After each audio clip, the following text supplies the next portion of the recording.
Literatos TV, estamos de volta para falar de Nelson Rodrigues.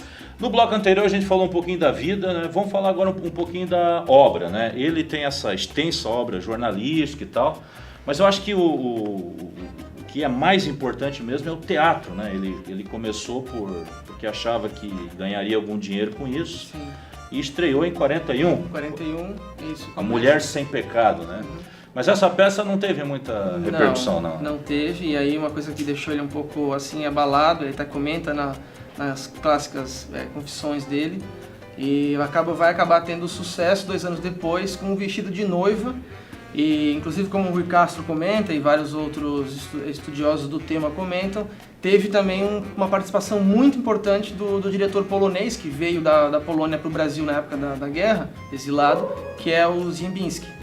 Então, uma peça complexa como foi montada, muitas pessoas não acreditavam que poderia ser montada daquela forma, que se passa no presente, nas memórias, no passado, tem toda uma dinâmica assim bastante complexa, iluminação, então essa peça alavancou a carreira dele como que precisava de uma visão macro de um grande diretor, que era o caso o Ziembinski, né? Pois é, depois do Vestido de Noiva aí a coisa engrenou, né? Aí foi uma peça atrás da outra. Ele escreveu 17 peças e 8 delas sofreram com censura.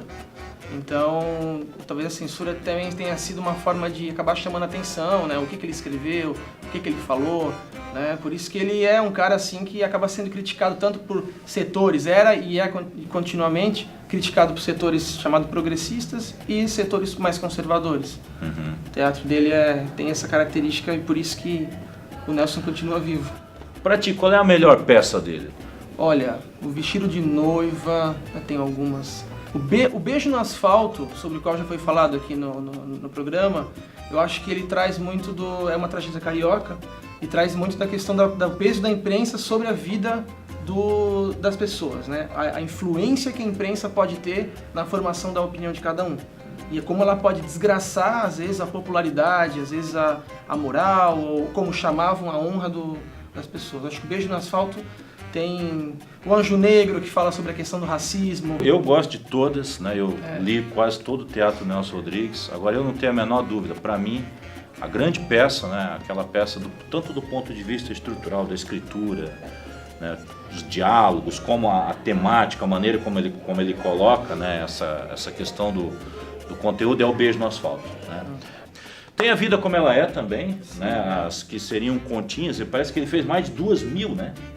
Olha, tem o livro dos 100 histórias, contos né? Escolhidos, saía em folhetim, né? E saía também, às vezes junto com esses contos, os romances, o que hoje são publicados como romance, mas eram publicados em folhetim, né? Diários. Então a quantidade exata, eu tenho aquele dos 100 contos, que são 100 da Vida Como Ela É, tem os outros que são escolhidos, tem vários outros tem alguns outros nomes que foram publicados depois, tem contos até coisas perdidas, assim, eu acho que que o pessoal não publicou ainda, sabe? Certo. Porque ele publicava nos jornais, em revistas, ele mudava de um veículo para outro e levava, né, a coluna com ele, digamos assim. E eu acho que muita gente, talvez não o pessoal mais novo, mas muita gente conhece A Vida Como Ela É por causa, né, daquela famosa adaptação da Rede Globo nos anos 90.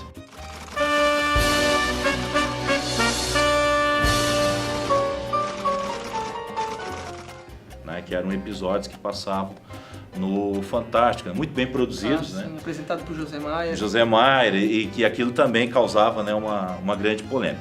Agora é o seguinte, o Nelson Rodrigues sempre foi conhecido, né, entre tantas outras coisas, como um grande frasista. É um cara assim, numa frase ele já tem um diagnóstico completo da situação, com uma frase ele consegue tanto elevar um afeto quanto derrubar um desafeto. E como foi falado antes, o Nelson Rodrigues ele era muito crítico, né, de todo tipo de movimento coletivo, né? Todo tipo. Ele não gostava de socialismos, ele não gostava de feminismos, ele não gostava de qualquer coisa que lhe parecesse assim um pouco exagerada ou oportunista. Então notaste algumas frases, certo? Sim. Algumas frases. Vamos ler algumas frases aí. Sim, ele criticava muito o espírito de bando, né? Toda unanimidade é burra. Bem, tem a frase, a maior solidão é a companhia de um paulista. Porque assim, ó, o cara diz assim, a pior forma de solidão é a amizade de um paulista, mas tem uma... Sim. Por que ele falou isso? Porque eu considerava, quando ele ia para São Paulo, ele via que as pessoas corriam muito, tinham muito trabalho. Então era bastante diferente da rotina que ele tinha na redação do jornal, que a cada meia hora, quase que religiosamente, ele saía para beber um café, não pagava para ninguém, pedia para os outros pagarem, né? E tinha aquele negócio do cafezinho à tarde, a conversa depois do almoço, a conversa depois do expediente. Então isso em São Paulo ele não via. Então por isso a frase, né? Quando pega uma frase assim fora do contexto, aí pode complicar.